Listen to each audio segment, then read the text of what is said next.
Hello, everyone, and welcome to another episode of For What It's Nerd. Today, we are discussing your friendly neighborhood Spider-Man, the new animated Spider-Man show. And really, I did not enjoy this. There's only 2 episodes out so far, but I've got to be honest, I think this show is kind of dead on arrival. And the reason for that, in my opinion, is that this show it's more of the same. It's nothing really groundbreaking. Yes, they've changed some characters, they've added some interesting new dynamics. They've added new characters. Yes, I really do think that the changing of Norman Osborn, the changing of Dr. Connors is not something to be so het up about as everyone else is, so angry about, because really there's been multiple versions of these characters. I mean, look so far as Into the Spider-Verse with Octavia Doc Ock, the female version by Catherine Hahn, of course. So there's been versions like this before, and even in comics, there's gender switches. There's like other versions of the characters. Again, look at Marvel Rivals right now, making another version of Iron Fist very popular at the moment. So like Linley. So like there's other things going on that clearly this is something that Marvel does all the time. Marvel will continue to make variants of their characters, but there will always be the definitive character as well as that, right? So that, I think, is typical for Marvel. I think it's something to not even consider, not even bat an eyelid at. So like seeing Norman Osborn, Harry Osborn, taking on different styles for this one thing. They're not going to change those. I mean, look at the Spider-Man game that came out a year and a bit ago, Spider-Man 2, that's just released on PC as well, by the way. That had a typical Harry design, had a typical Norman design, because Norman was in it previously, but still. So like let's not get too pent up about this. It's the same thing every time, people, and you can't really go about the integrity of the characters because, look, again, another example, right? The Fantastic Four is coming out this year. Now, Pedro Pascal isn't the typical Mr. Fantastic as the comics would portray him, but he looks like he's going to fit the role really well.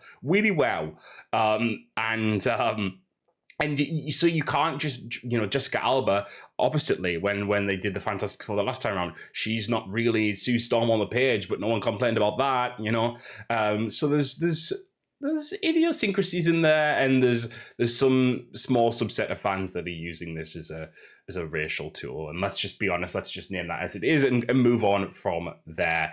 There's a lot of politics going on at the moment that is basically fueling this. One such issue in the opposite direction, though. So a lot of people are naming this show as too woke, and then you've got the guy who's voicing Spider-Man concerned that it will be too woke, so he's upset the other side. So really, this show already out of the gate, before it was even released, was already upsetting, basically everyone, and I'm okay with it upsetting that first group because that's about prejudice and that's about, all that type of stuff. And I don't mess with that. But the second group, you're actually alienating both sides. Like, I don't want this, but I'd almost kind of understand, right, if you were alienating one side, right? Either way, because you'd understand it, right? You're going, right, okay, they've kind of cleansed all of the woke, so to speak. I hate even using the term, to appeal to a certain audience. Oppositely, I could understand them saying they've cleansed all the slightly controversial stuff or added new twists to certain characters to appeal to a more progressive audience. So, you've got both sides, and you would understand that. This show currently is not appealing to anyone, in my opinion. It doesn't really appeal to adults because adults have seen that story a million times, and the animation style is more kid-friendly, in my opinion. And obviously, it doesn't really appeal to kids because it actually does have some of the plot is more adult in nature. It's dealing with more a bigger concept than what maybe a kid might pass over a kid's head. To a degree, some kids probably not. The kids are very smart today. We have to remember that as well. But basically, I'm trying to see who this show's for. I'm trying to get why they made it look sort of like it's inspired by the MCU, but it's not. And then, having some characters show up, I think that was one of my favorite parts of the show, actually, seeing all these different characters show up as like kind of cameos, right? So you have Amadeus Cho, you have I don't think it's an actual character, but you have a Wakandan show up in the show. You have Nico Minoru, which is I really liked Nico being included, I will say, though she's not your typical Nico as you've seen her prior. And on top of that, Doctor Strange in the first episode as well as the numerous Spider-Man villains that are coming along, as well as the fact that one of the kind of main characters in the show thus far, Lonnie, is of course Tombstone. And I knew the name sounded familiar, but I couldn't work out where from. And obviously it's from the first Spider-Man game. But it was really nice to see Lonnie show up as like a character, and they're going to flesh that out and use Tombstone a little bit, because that's another Rogues Gallery character that hasn't really got a lot of love. So that's cool to see. But yeah, I think I'm really concerned as to what this show is trying to do, or confused, should I say, rather than concerned. And I don't think it achieves it, like its goal. I don't think it achieves any. This is again the first 2 episodes, and generally I do reserve, and I know some people have the 2 episode like limit. I have a 3 episode limit. Typically, I'll watch 3 episodes.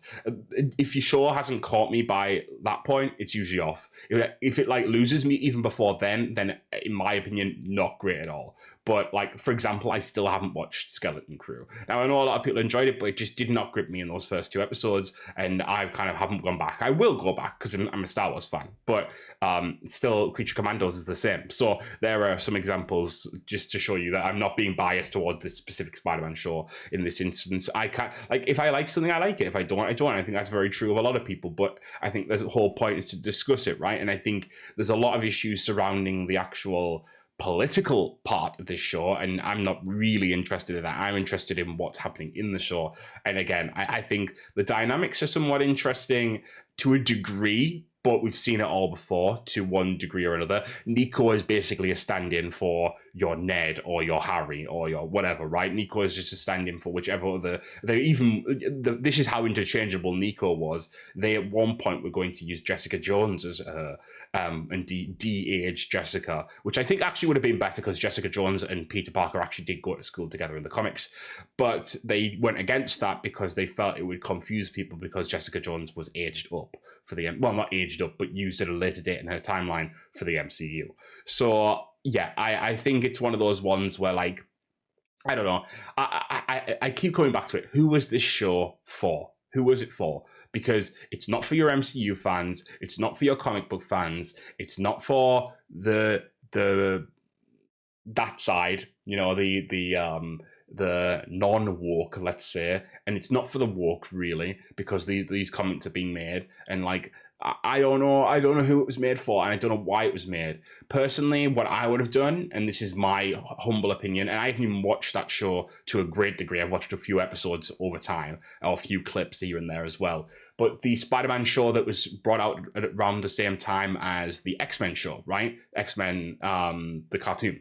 I would have brought that back, and I would have started to weave a universe together. That's what I personally would have done. I think it would be far more sensible. You can make somewhat of a Marvel comic, animated MACU in a way, Marvel Animated Cinematic Universe, or MAU, just Marvel Animated Universe, or whatever you want to call it, and basically start to build kind of like a canon there as well, and do something fun with that, because those characters, really speaking, aren't going to show up in, I mean, they might show up in, but those characters as they are in the show, the X-Men show, aren't going to show up in MCU media. So you might as well have built out on that, in my opinion. And I think a lot of people would have been more excited to see that return.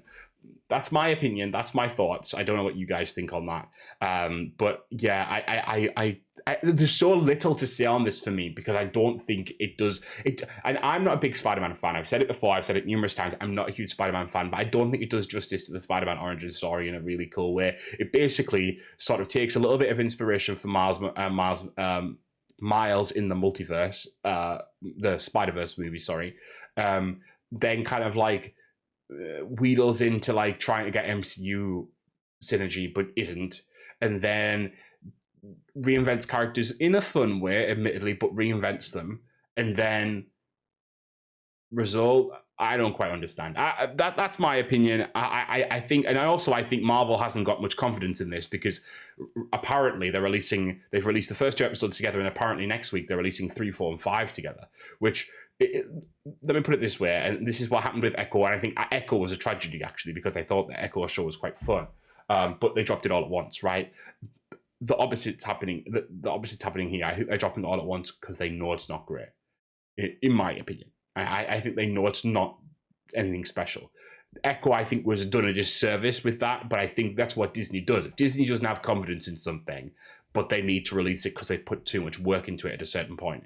They will go, right, we'll just release it all at once. Because what happens with a release all at once is that people will go, if it's releasing weekly, people will go, I will get there.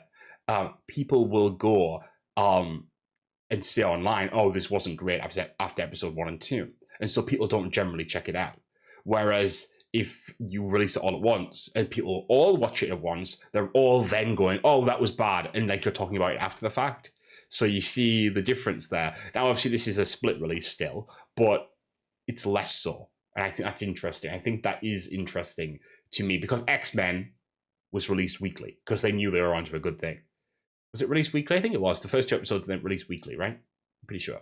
But yeah, so case in point, this show is not the best. It's I don't think I'll even know. I might not even follow up on this. I haven't been following up on like finales for a while now because I just haven't had the time. I haven't actually been watching the things that we've been discussing at the beginning. But really, I don't think I'm going to follow up on this much at all. I might watch it on my own time, but that's probably it. So yeah, I think we'll leave it there for now, guys, because there's so little to say without just being flummoxed at the fact that they decided to make this. So we will leave it there for now. I hope you guys have a great rest of your week. Hope you have a great day, etc. Thank you for listening and watching, as always. And I will see you soon for more. Not next week, of course, because I don't know what next week's going to be yet, but we are coming up on the release of Captain America, Brave New World. Is that the title now? Yes. And I am excited. You should be excited. There's a lot of controversy around this, obviously, which I understand, but we're going to go and review that movie. We're going to have a talk about that movie. Very excited to see where they take Captain America. And more importantly, I can't show you right now because he's not on stream, but over there, my favorite, Red Hulk. Very excited to see more Red Hulk, especially because Harrison Ford is playing him. So we will see about that very soon, 2 weeks' time, and keep an eye out for it. Thank you, guys. I'll see you later.